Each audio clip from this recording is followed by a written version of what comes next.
Mr. Speaker, sir, in its media release of 27 February 2018, the Ministry of Home Affairs stated categorically that the special powers under this bill would not be available for routine operations. 2 weeks later, on 15 March, MHA repeated that the bill would not apply to day-to-day policing. This second statement was made in response to concerns from civil society groups about the wide wording of the bill. Today, the Minister has just repeated the assurance in a second reading speech when she said she hoped that the special powers would never need to be used. Sir, the understanding that the bill should only be invoked in exceptional circumstances is a critical underlying assumption for the debate on this bill. Parliament is being asked to approve very draconian powers to be given to law enforcement and supporting forces, but only in situations where there is an imminent and grave danger to the safety and security of people in Singapore. As MHA has stated, the threshold for special powers to be activated in the bill is high. The powers under this bill must never be misused for situations that can be adequately dealt with under other laws. This bill serves to repeal the Public Order Preservation Act, or POPA, enacted in 1958, but its aims are wider. While the long title of POPA states that the Act relates to the maintenance and restoration of public order, this bill states that its aim is to extend police powers to better prevent and respond to any incident or likely incident involving serious violence or large-scale public disorder in Singapore.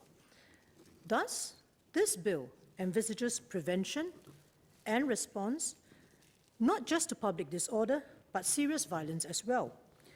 To this end, the bill provides some new powers not contained in POPA, such as the ability of police to direct owners of buildings within incident areas to take actions, like closing the building for a specified time, and for police to question individuals within a target area when conducting a manhunt. So I accept that the nature of the threats that Singapore faces today, especially from terrorism, is different from the problems that POPA was supposed to address when it was enacted in 1958. The government would need muscle as well as flexibility to respond quickly and effectively to those threats. I believe Singaporeans want this. Under the bill, the Minister can issue an activation order under Clause 8 if he is of the opinion that a serious incident has occurred, is occurring, or is threatened, and that the use of the special powers under the bill would be necessary to achieve the objectives of preventing the occurrence, reducing its impact, or controlling and restoring public order. According to Clause 9, the Minister's activation order must specify the nature of the serious incident, the duration of the activation order, and authorize the Commissioner of Police to exercise all or any of the special powers under the bill. It seems to me that the principle of proportionality should be a cardinal principle in exercising all the powers under the bill. Not only must the Minister's threshold for issuing an activation order be high, the decision of which special powers are really needed to deal with a particular scenario should be deliberately considered case by case. And earlier, during the Minister's second reading speech, she confirmed that for each incident, the Commissioner of Police would consider the need for each special power as commensurate with the nature of the incident. What should also concern us today is whether any of the provisions in the bill seem to be too wide or involve too much of a compromise on competing public interests, such as public accountability. And in this regard, I have two concerns to raise. First, the definition of serious incident under Clause 3 of the bill. Clause 3 defines serious incident to include not only terrorism-related offences and acts of serious violence, but also acts causing large-scale public disorder. There are 5 factual illustrations for the scope of Clause 3. The first 3 scenarios concern the use of explosives and firearms and the forcible taking over of public transport, which to most of us warrant an exceptional response from the authorities. However, the last 2 illustrations which concern public disorder are more controversial. Illustration D covers a sit-down peaceful protest that grows in size such that there is impediment to paths, roads, and normal business. Illustration E is about a group protesting in the street that grows in size and then starts to commit violent acts, which sounds to me like rioting, which is an arrestable offence under the Penal Code.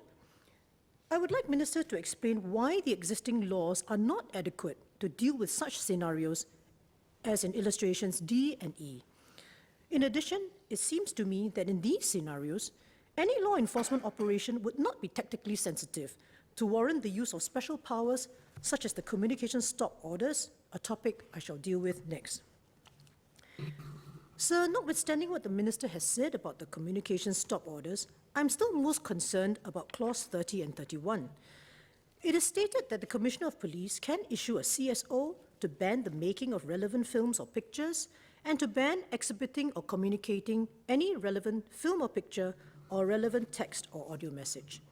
The Commissioner can issue a CSO if he is of the view that exhibiting or communicating such relevant pictures, films, text, or audio messages would prejudice ongoing law enforcement operations relating to serious incidents or endanger the safety of the public or law enforcement officers during the law enforcement activity. The terms relevant picture or film and relevant text or audio message are defined in Clause 2 broadly to mean those made while the special powers are activated and which are related to the target area or law enforcement activities in the target area. Under Clause 31, a police officer can direct persons to stop making, exhibiting, or communicating such relevant films, pictures, text, or audio messages. Police can also compel the deletion and the surrender of such material and require persons to provide information on the recipients of any communications. So I appreciate fully that when a tactical security operation is ongoing, the details of a target area and the deployment of law enforcement require secrecy for maximum efficacy. Past incidents such as the Mumbai attack in 2008 have shown that TV footage of ongoing operations had given perpetrators live information on the presence and tactics of law enforcement, enabling them to anticipate the actions of law enforcement forces.